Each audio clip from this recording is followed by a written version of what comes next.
कालदेव को मेरे पिताश्री को मुक्त करना ही होगा। मैं पुनः जाकर उन्हें मनाऊंगा। जो भी करना है शीघ्र करें हनुमान। 11 दिवस के पश्चात आपके पिता की आत्मा यहाँ से चली जाएगी, फिर आप उन्हें नहीं ढूंढ पाएंगे। प्रेतराज जी, मैंने मेरी माँ को वचन दिया है और उनके वचन की पूर्ति के लिए मुझे कुछ भी करना पड़े मैं करूँगा। मैं पिताश्री को वापस लेकर ही जाऊँगा।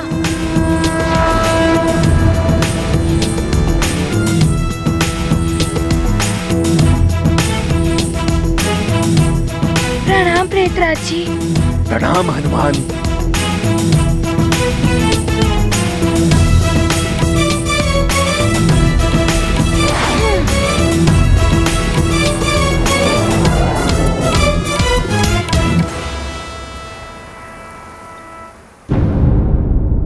तुम्हारे पिता अब जीवित नहीं हो सकते।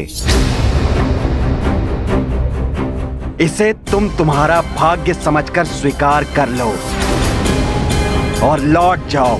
ऐसा मत कहिए कालदेव।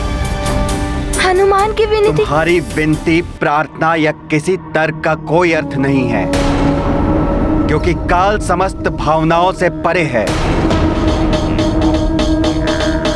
काल के सिंहासन विचार भू और ये लाल ध्वज की मर्यादा इसीलिए स्थिर है क्योंकि काल अपने नियमों का पालन कठोरता से करता है। नियम है तो यम है।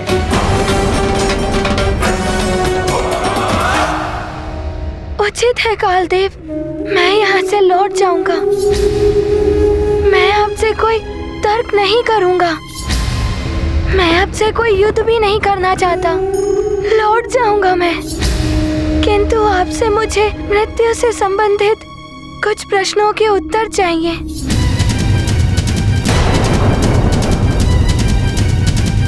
तुम होते कौन हो मुझसे प्रश्न पूछने वाले? कालदेव, मैं वो हूँ जिसके पिता को आपने असमय ही मृत्यु दे दी। वो पुत्र कालदेव के कुछ नियम जानना चाहता है। बस मैं कुछ ही प्रश्न पूछूंगा, फिर लौट जाऊंगा। हनुमान, तुम्हारे प्रश्न का उत्तर देने के लिए बाध्य नहीं हूँ मैं। क्यों कालदेव, आप भयभीत हो रहे हैं? एक बालक के प्रश्नों का उत्तर देने से पीछे हट रहे हैं आप। एक छोटी सी चुनौती का सामना नहीं कर पा रहे हैं आप। काल को भय नहीं लगता। सब भयभीत होते हैं काल से। भय भी भयभीत हो जाता है काल से। मैं दूंगा तुम्हारे प्रश्नों के उत्तर, किंतु स्मरण रहे हनुमान, प्रश्नों के उत्तर पाकर तुम्हें लौट जाना होगा।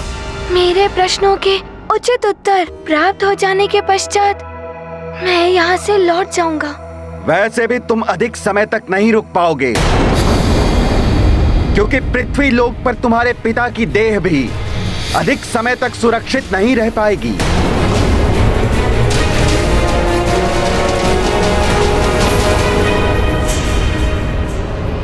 तो हमारी सेना सज्जित हो गई।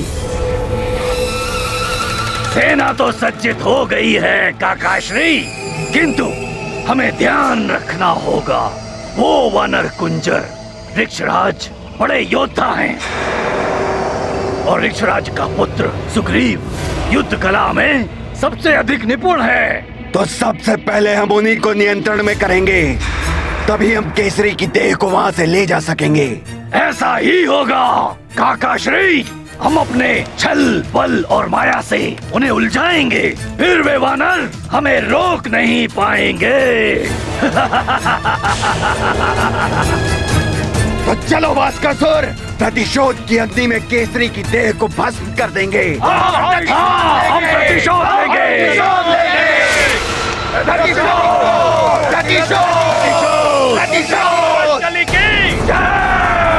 ऋक्षराज महाराज वाशकली की जय।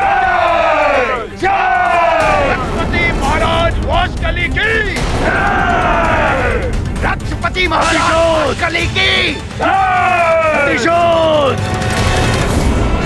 ये ध्वनि सुन रहे हैं आप? राक्षस प्रतीत होते हैं। सैनिकों, सावधान हो जाओ तुम सब। राक्षस इस ओर ही आ रहे हैं। ये वही राक्षस हैं जो यहां से भाग कर गए थे। महारानी अंजना और आप सब केसरी जी के निकट ही रहिएगा। वो केसरी जी की देह को नष्ट करना चाहते हैं। हम ऐसा नहीं होने देंगे महाराज। हनुमान के मित्र हैं हम उन राक्षसों का डट कर सामना करेंगे। हाँ चलो। हाँ चलो, हम भी युद्ध करेंगे राक्षसों से। चलो। उधर हनुमान कालदेव के समक्ष अडिग खड़ा है और उधर मेरा परिवार एवं प्रजा मेरी देह को बचाने के लिए प्राण प्रण से लगे हुए हैं। सब मुझे बचाने के लिए किसी भी प्रकार का संकट लेने को तैयार हैं। केसरी जी, आप बड़े भाग्यवान हैं जो आपको ऐसा पुत्र, ऐसा परिवार एवं ऐसी प्रजा मिली है। जब एक बड़ा समूह किसी अच्छे कार्य के लिए एकजुट होकर प्रयास करती है तो प्रकृति भी उसके अनुकूल हो जाती है। मुझे पूर्ण विश्वास है कि हनुमान आपको यहाँ से मुक्त करा लेंगे, कालदेव को मना लेंगे वो। हनुमान, शीघ्र पूछो, क्या पूछना चाहते हो? मेरे पास अधिक समय नहीं है तुम्हारे लिए। समय तो मेरे पास भी नहीं है कालदेव, किंतु आपसे पूछने के लिए प्रश्न मैंने अवश्य सोच लिए हैं। कालदेव, मेरा प्रथम प्रश्न ये है कि आत्मा क्या होती है? आत्मा परम ब्रह्म, परम आत्मा का अंश होता है। जब ये देह में होता है तब ये कर्मों के अनुसार सुख दुख का अनुभव करता है। देह से मुक्त होते ही ये समस्त कामनाओं एवं लोभ मोह आदि विकारों से परे हो जाता है और मोक्ष की स्थिति में यह पुनः परमात्मा से मिल जाता है। इसका कोई रूप, कोई आकार नहीं होता। ये सनातन है, अविनाशी है। ये परम ब्रह्म परमात्मा की वो ऊर्जा है जिससे जीवन संभव है। कालदेव, मृत्यु के पश्चात आत्मा कहाँ चली जाती है? उनका वास कहाँ होता है? मृत्यु के पश्चात आत्मा का वास उसके कर्मों के अनुसार निर्धारित होता है। सत्कर्म और सदाचरण करने वाले मनुष्य की आत्मा उच्च लोकों में वास करती है। जैसे यम के लोक में स्वर्ग की प्राप्ति होती है, उनका वास शिवलोक, भगवान नारायण का गौलोक, श्रीलोक, ब्रह्मलोक आदि में होता है। और यदि उनका पुनर्जन्म होता है तो उन्हें उच्च योनि जैसे राजा का घर आदि प्राप्त होता है। दुष्कर्म और दुराचरण करने वाले मनुष्य की आत्मा निम्न लोकों में भटकती है। जैसे यमलोक में नरक की प्राप्ति होती है, जहां उन्हें अपने दुष्कर्मों का दंड भोगना पड़ता है।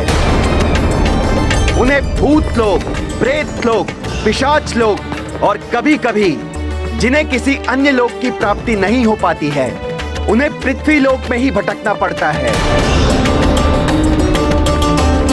उनका पुनर्जन्म भी निम्न योनि में होता है। एक आत्मा का दूसरी आत्मा से क्या संबंध होता है? समस्त आत्माएं उस एक ब्रह्म की अक्षय ऊर्जा का अंश होने के कारण एक दूसरे से जुड़े रहते हैं, किंतु अपने कर्मों के अनुसार उनका एक दूसरे से संबंध निर्धारित होता है। आत्मा और आत्मा के संबंध में ना कोई बड़ा छोटा होता है, ना कोई दुर्बल और शक्तिशाली। पुण्यात्मा का संबंध पुण्यात्मा से जुड़ता है और पापात्मा पापात्मा को प्रिय होती है। समस्त आत्माओं का एक ही लक्ष्य होता है, अपनी अपनी कर्म गति पूर्ण करके अंततः उस परम ब्रह्म परमात्मा में मिल जाना। किसी भी जीवधारी का जन्म और मृत्यु का निर्धारण कैसे होता है? किसी भी जीवधारी के जन्म और मृत्यु का निर्धारण स्वयं ब्रह्मदेव के विधान के अनुसार होता है। किंतु किस क्षण जीवधारी की मृत्यु होनी है, इसका निर्धारण कैसे होता है? श्वासों की अवधि के निर्धारण से। कालदेव, श्वासों की गणना कौन करता है?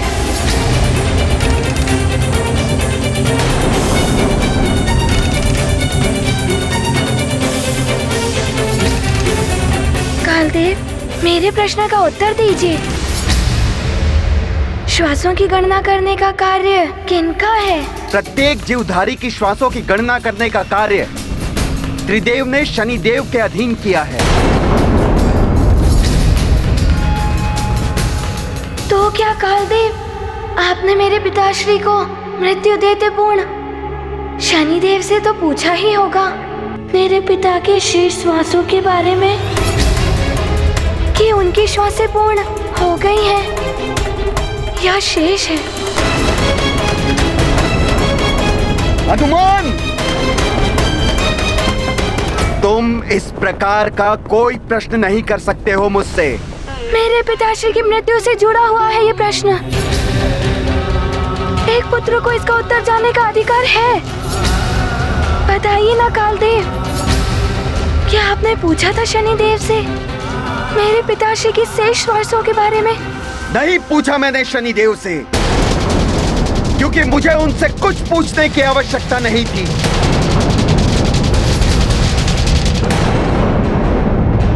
आक्रमण! आक्रमण!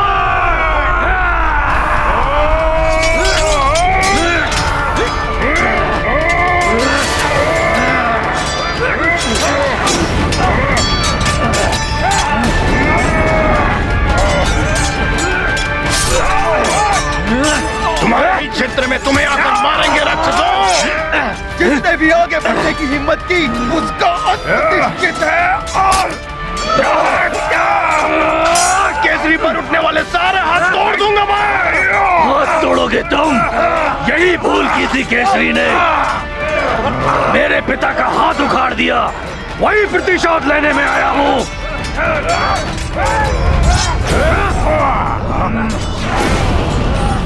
तुम मुझे रोक नहीं पाओगे।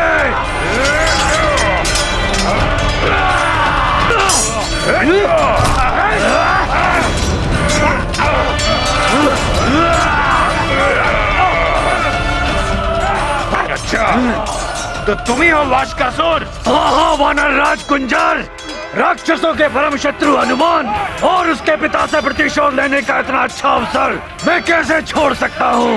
उसके पिता को समाप्त करके पुत्र तो स्वयं ही टूट जाएगा और इस पुत्र को हम समाप्त कर देंगे।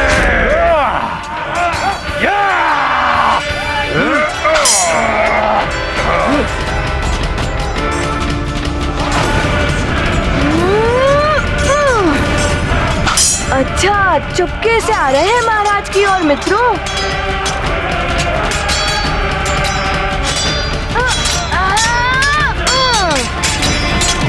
मारो मारो मित्रों, और मारो, बच के न जाने पाए।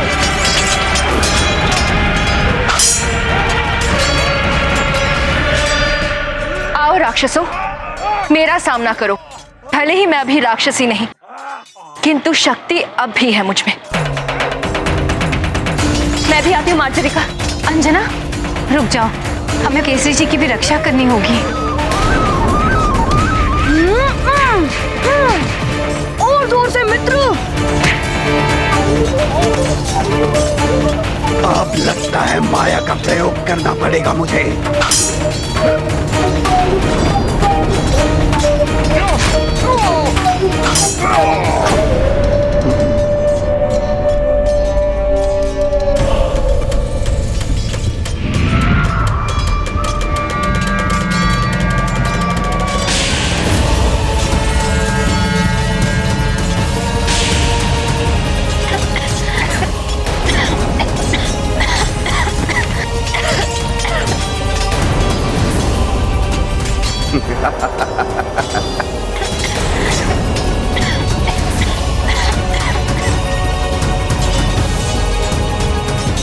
अब होगी केसरी की देह मेरे अधिकार में। हनुमान, अब पूरा होगा मेरे भ्राता के वध का प्रतिशोध।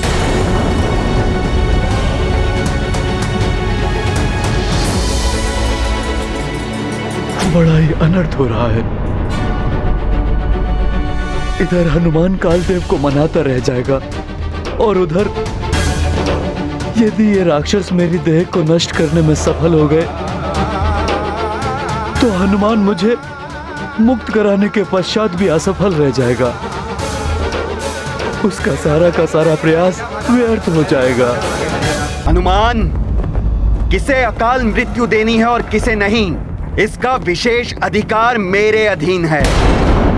शनिदेव हो या त्रिदेव, मुझे किसी से कुछ पूछने की या किसी से अनुमति लेने की कोई आवश्यकता नहीं है। अकाल मृत्यु अर्थात असमय मृत्यु, किंतु अकाल मृत्यु कालदेव किसी को भी नहीं दी जा सकती। इसका भी तो कोई आधार होगा। पितृदोष के कारण होती है अकाल मृत्यु। प्राणी के दुष्कर्मों के परिणाम स्वरूप भी बनता है अकाल मृत्यु का योग। तो आप ये बताइए, क्या मेरे पिताश्री के भाग्य में ऐसा कोई योग बन गया था?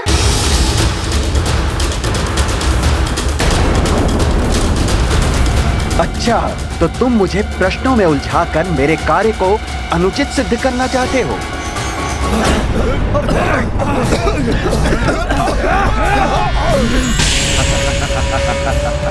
कुंजर, मैंने कहा था ना, तुम मुझे रोक नहीं पाओगे।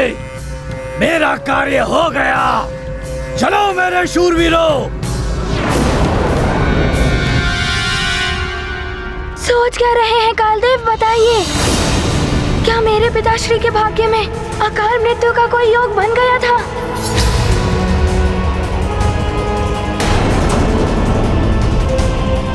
कदाचित आपके पास इसका उत्तर नहीं है। ठीक है, मैं शनिदेव से ही पूछ लेता हूँ। वे न्याय के देवता हैं। कर्मों के आधार पर न्याय देना एवं दंड देना उनका ही कार्य है। हनुमत करते प्रश्न निरंतर, काल देव हो गए निरुत्तर। आंजनेय सद इच्छा पावन, भरे भाव से शनि आवाहन। हे न्याय के देवता शनिदेव, हनुमान को आपकी सहायता की आवश्यकता है। कृपया दर्शन दे, दर्शन दे शनिदेव, दर्शन दे शनिदेव, दर्शन दे।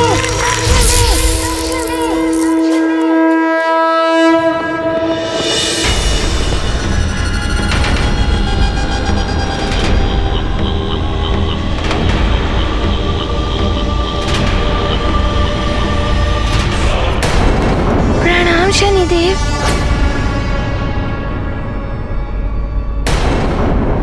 शनिदेव, कृपया मेरी शंका का समाधान कीजिए।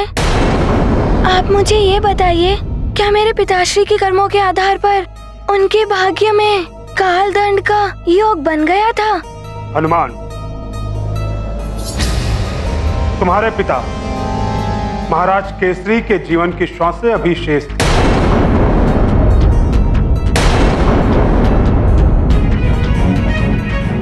उन्होंने तो जीवन भर सदैव सत्कर्म ही किए, अतः उनकी श्वासें कम करने का कोई आधार नहीं बनता।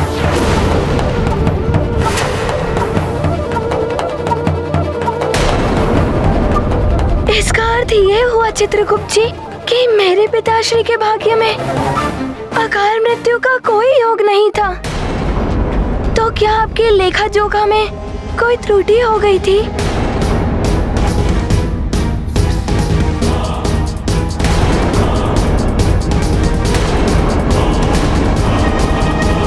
पुत्री, तुम ठीक तो हो ना?